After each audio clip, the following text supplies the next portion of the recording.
स्वतःला आंबेडकरी विचारांचा अनुयायी म्हणणारा हा रगेल, दंडेल आणि वांड कार्यकर्ता बघा।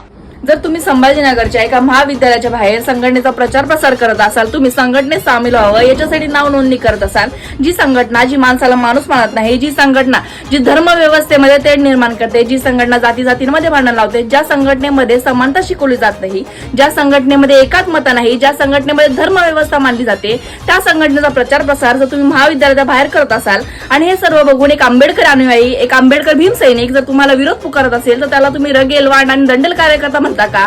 म्हणजे तुम्ही किती धुतल्या तांदळाचे हात हे लक्षात असू द्या। तुमच्या सर्व जातीवादी कार्याला मोडून पाडण्यासाठी आंबेडकरवादी अनुयायी सदैव तुमच्या समोर उभा राहील। सर्वांना क्रांतिकारी जय भीम।